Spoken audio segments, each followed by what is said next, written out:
Episode kali ini diawali, Anandi dan keluarga pulang ke rumah dan melewati Jagdish dan Gauri. Jagdish sangat kesal melihat keluarganya lebih peduli dengan Anandi daripada dirinya. Di rumah, Kalyani melihat Anandi di dalam kamar sedang melamun sambil memandangi surat cerainya dengan Jagdish. Anandi sangat sedih dengan perceraiannya. Kalyani menghampiri Anandi. Anandi sangat kaget dan meletakkan surat itu di atas tempat tidur. Kalyani lalu mengambil surat tersebut dan memberikannya kepada Anandi, dan menyuruh Anandi ikut dengannya. Anandi sangat bingung dan bertanya ada apa nenek. Tapi nenek hanya terdiam dan mengajak Anandi ikut dengannya. Di kamar Kalyani mengeluarkan tas dan berkata beberapa hari yang lalu aku membuka tas ini di hadapan semua orang saat aku menyuruhmu menandatangani surat perceraian. Sejak itu aku menyimpan tas ini di dalam kamarku.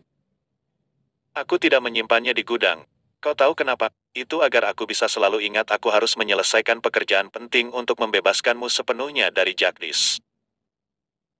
Dan hari ini pekerjaanku sudah selesai. Kalyani lalu menyuruh Anandi menyimpan surat itu di dalam tas. Semua kenangan dengan Jagdish ada di dalam tas ini, jadi sebaiknya kunci semua di sini. Lupakanlah Jagdish, jangan melihat ke belakang dan teruslah maju. Simpan surat itu dalam tas ini, surat itu tidak akan membantumu membuat kehidupanmu lebih baik. Kenangan selalu datang tanpa diundang dan itu benar, tapi jika itu terjadi gunakanlah akal sehatmu. Katakan pada dirimu kenangan mana yang harus disimpan dan dilupakan, dan maafkan Jagdish dengan hatimu, agar lebih mudah untuk dirimu untuk melupakannya. Sekarang simpan surat itu di dalam tas ini. Anandi pun menyimpan surat perceraiannya di dalam tas dan menguncinya. Anandi memberikan kunci tas tersebut kepada Kalyani. Kalyani tersenyum dan mengusap kepala Anandi. Pagi hari, semua keluarga berkumpul. Sumitra sangat khawatir dengan Anandi. Seharusnya kita tidak membiarkan Anandi pergi ke sekolah, dia sedang tertekan. Dia pasti sangat sedih. Akan lebih baik dia tetap di rumah. Byron menghentikannya. Tidak Sumitra, kalau dia tetap di rumah aku merasa yakin dia semakin sedih. Jadi akan lebih baik kalau dia punya kesibukan di luar rumah, misalnya pergi ke sekolah. Kalyani pun menyetujui Byron. Gena berkata jangan khawatir kakak, aku akan meminta Guli untuk mengawasi Anandi, dia akan bersamanya sepanjang hari. Tiba-tiba Makan datang dan memberitahu ada yang datang dari kantor BDO. Fasen pun menyuruhnya masuk. Seorang pria pun datang dan membawa surat dari kantor BDO untuk Anandi. Kalyani pun merasa khawatir. Byron lalu membuka surat itu dan membacanya. Byron tersenyum, ini kabar baik untuk Anandi. Kalyani bertanya apa kabar baiknya, coba katakan.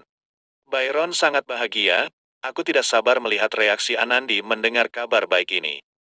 Di sekolah anak-anak memberikan manisan kepada Anandi. Anandi pun merasa bingung melihat mereka dan bertanya apa yang terjadi. Tiba-tiba Kalyani dan keluarga datang. Anandi berdiri dan sangat heran. Kalyani tersenyum dan berkata kenapa kau menatapku saja. Kalyani pun menyuapi manisan kepada Anandi. Dewi tidaklah kejam, dia tidak akan pernah menyakiti orang-orang baik. Tentu saja dia akan menguji kita, tapi imbalannya untuk itu sangatlah bahagia. Nenek tidak bisa menunggumu pulang. Nenek langsung pergi ke sekolahmu membawa manisan untukmu. Byron menunjukkan surat tersebut. Pemerintah bagian mengirimkan surat ini. Di sini tertulis mempertimbangkan keinginan Anandi Singh dalam mengembangkan desanya, maka tidak lama lagi Jaitsar akan diangkat menjadi sebuah distrik. Untuk usahanya mendidik warga desa, maka pemerintah bagian akan memberikan Anandi Singh sebuah penghargaan yang sangat istimewa. Pada tanggal 14 Mei mereka akan mengatur pekan raya di Jaitsar. Di sana mereka akan memberikanmu penghargaan. Bukan itu saja, ketua menteri akan datang dan memberikannya secara langsung kepadamu. Dan dia juga akan mengumumkan nama kolektor Jaitsar berikutnya. Kalyani memuji Anandi, kau membuat kami sangat bangga. Keluarga kita begitu bangga dengan ini, nenek sangat bahagia. Nenek pun memeluk Anandi. Beberapa saat kemudian, di rumah Kalyani sedang berbicara dengan Fasan. Tiba-tiba Madan Singh datang membawa cucunya. Farun dan Sagun pun memeluk Kalyani. Kalyani bertanya, kalian baru pulang dari mana? Madan Singh menjawab, nyonya, aku baru pulang dari pasar dengan mereka. Lalu mereka memaksaku untuk bertemu dengan Nandu. Mereka berdua sangat keras kepala, tidak ada yang bisa menolak keinginan mereka. Liburan mereka segera dimulai, mereka ingin bermain bersama Nandu. Kalyani berkata, apa salahnya dengan itu? Itu juga keluarga mereka. Mereka hanya hidup di rumah yang berbeda saja. Sumitra dan Anandi datang membawa teh dan cemilan. Nandu dan Gehna lalu turun dari tangga, mereka berdua pun sangat senang melihat Nandu dan segera menghampirinya. Farun menunjukkan hadiah yang dibawa untuk Nandu. Gehna menyuruh mereka bermain di kamar, dan mereka bertiga pun menuju ke kamar Nandu. Fasan bertanya, Pak Madan, kenapa kau berbelanja untuk seluruh keluarga? Madan Singh tersenyum, ini bukan masalah kecil, desa kita akan mengadakan pekan raya dan ketua menteri juga akan datang. Kolektor baru desa kita juga akan diumumkan, tapi yang paling penting Anandi akan diberikan penghargaan, itu sebabnya aku pergi berbelanja. Madan Singh lalu memuji Anandi, kau hebat sekali nak. Kau bukan hanya membuat keluargamu bangga tapi seluruh desa kita.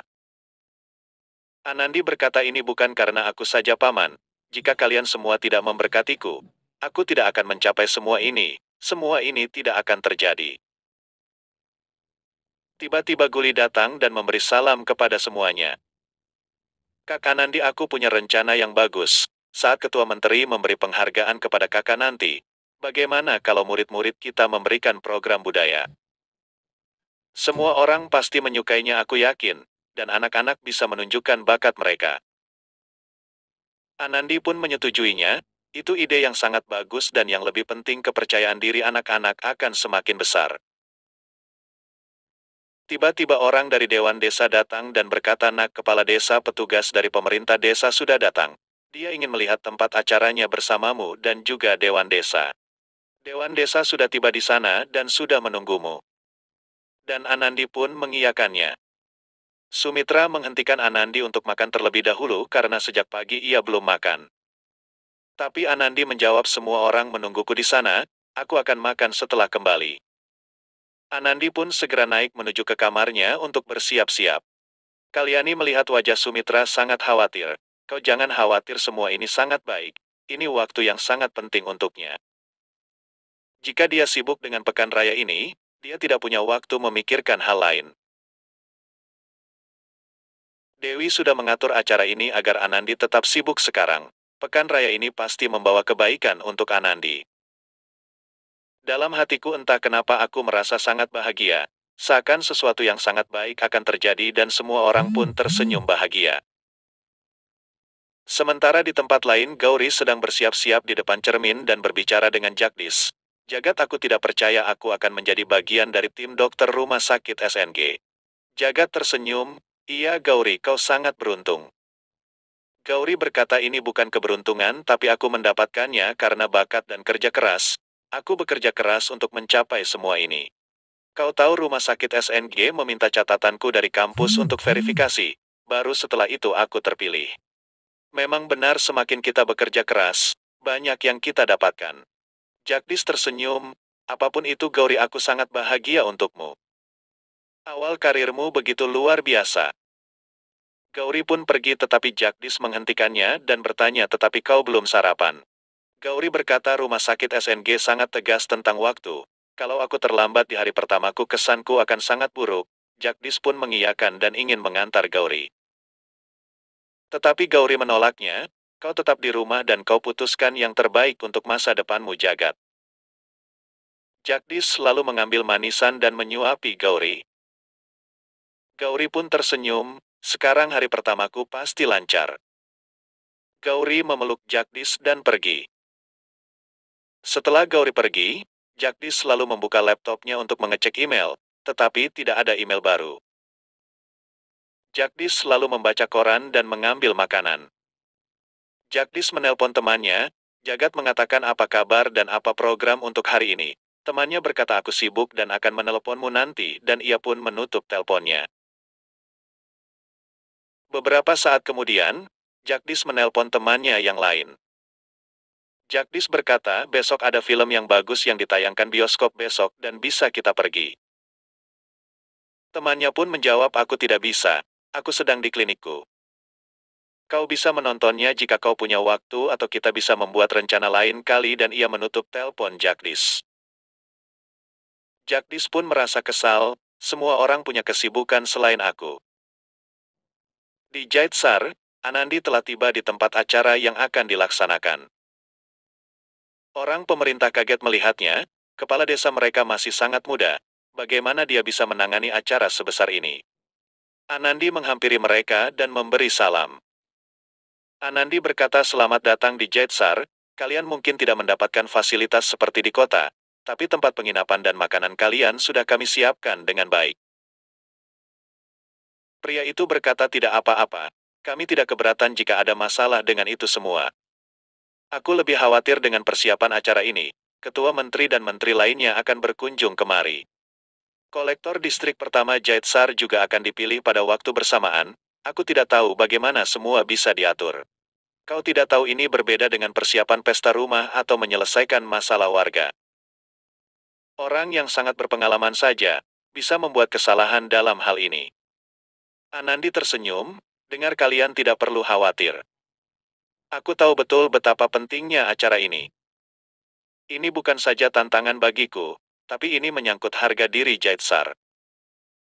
Kami ingin berbagi rencana kami dengan kalian dan orang dari pemerintah pun mengiyakan. Anandi lalu mulai mendiskusikan rencananya kepada semua orang lewat laptopnya.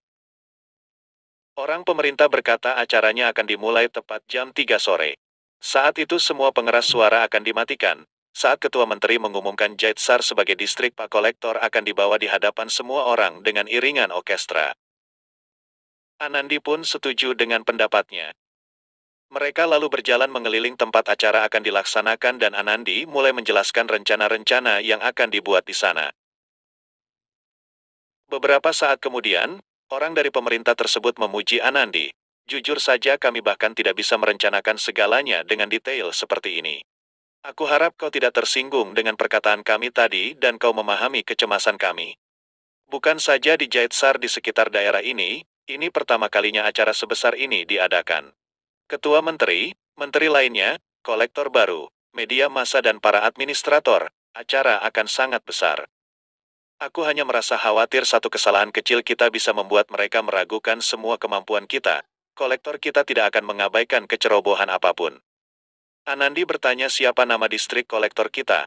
Orang itu pun menjawab dia yang memimpin acara ini, namanya adalah. Tiba-tiba handphonenya berdering dan ternyata kolektor itu yang menelponnya. Ia pun segera mengangkat teleponnya dan mengiyakan apa yang dikatakan kolektor di telepon dan ia lalu menutup teleponnya. Pria itu berkata nama kolektor itu adalah Shivraj Sekar dan Anandi pun mengulangi namanya. Semua orang berkumpul di rumah Kalyani dan para tamu sedang menyantap makanan yang dihidangkan. Sumitra menyuruh mereka untuk menambah makanannya lagi. Pria itu tersenyum, tidak nyonya ini saja sudah lebih dari cukup. Ini sangat lezat kami terus memakannya. Sekarang kami merasa kekenyangan, dan semua orang pun tersenyum. Kalyani berkata warga kota seperti kalian sepertinya makan sedikit. Kakekku dulu memakan puding itu seperti singa yang kelaparan. Semua orang pun tertawa mendengarnya. Fasan berkata perintah ibuku itu sama seperti perintah negara ini. Jika ibuku meminta kalian makan lagi, kalian harus makan.